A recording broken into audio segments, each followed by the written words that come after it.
حافظ صابر علی صابر صاحب کا عرس مبارک تھا حضرت، وہ بزرگ تھے تو انہوں نے یہ بات سنائی، میں آج یہی سنا کے بس گفتگو جو ہے نا وہ ختم کروں گا۔ جب بھی بات یاد آتی ہے حضرت میرے اندر آنسو گرتے ہیں، واقعتاً اسی طرح ہے حضرت۔ وہ بزرگ کہتے ہیں کہ بارش نہیں برس رہی تھی، ایک پانی کی بارش ہے حضرت، ایک رحمت کی بھی بارش ہے، پانی کی بھی بند ہو جاتی ہے، رحمت کی بھی بند ہو جاتی ہے حضرت، رزق کی بھی بند ہو جاتی ہے، لیکن کیا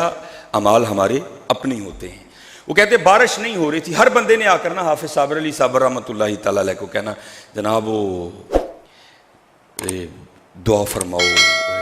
بارش واسطے، اور حافظ صابر صاحب کی دعا اللہ ایسے ترلے تھے کہ جو بندہ سنتا تھا نا بندے کو یقین ہوتا تھا بابے نے منا لینا رب نے،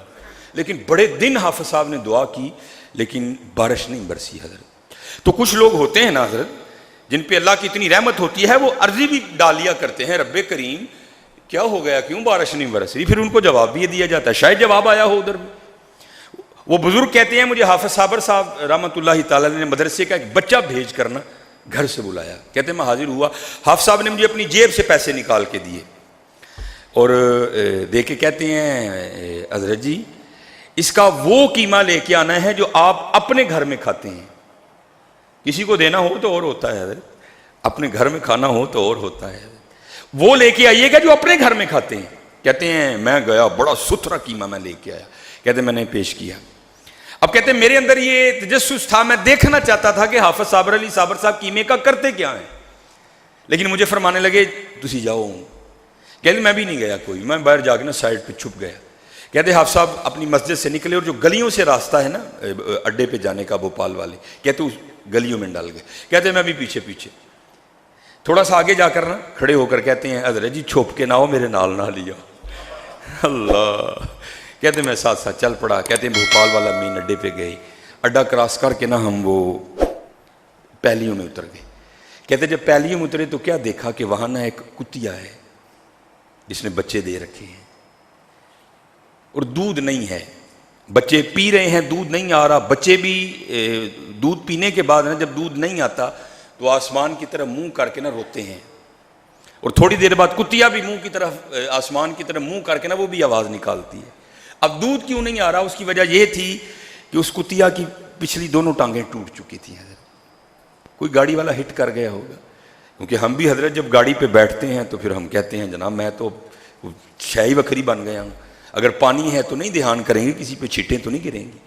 اگر مٹی ہے تو نہیں توجہ کریں گے، یہاں سے میں گاڑی تیز گزارنے لگا ہوں کوئی یہ نہ ہو یہاں بیٹھے بیٹھے دھول دھول ہو جائے، کون دیکھتا ہے حضرت۔ اس کو بھی کوئی ہٹ کر گیا تھا، اس کی پچھلی ٹانگیں ٹوٹ چکی تھی، اب وہ بھوکی تھی پتہ نہیں کتنے دنوں کی بھوکی تھی، خود بھوکی تھی تو دودھ کہاں سے آتا حضرت، اب وہ بھی رو رہی ہے اس کے بچے بھی رو رہے ہیں۔ کہتے ہیں حافظ صاحب نے نا وہ شاپر کھول کے نا اس کو فولڈ کر کے اس کے سامنے رکھا، وہ تو جناب ٹوٹ پڑی قیمے پہ، اس نے نا پیٹ بھر کے نا قیمہ کھایا۔ تو وہ بزرگ کہتے ہیں قیمہ کھانے کے بعد نا اس نے آسمان کی طرف منہ کر کے تو کوئی آواز نکالی، کہتے جب ہم گئے نا تو گرمی کی وجہ سے پسینے میں بھیگتے گئے، لیکن جب گھر آئے تو پھر ہم بارش میں بھیگتے ہوئے آئے۔ حضرت رجے رجانے حضرت رجے رجانے، بھوکے تو پھر بھوکے ہی رہ گئے حضرت۔ اور میرے حسین کا طریقہ یہ تھا،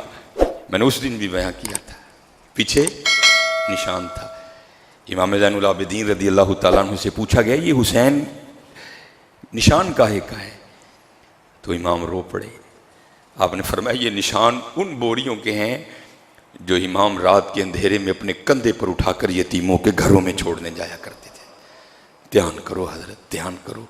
وما علینا الا البلاغ۔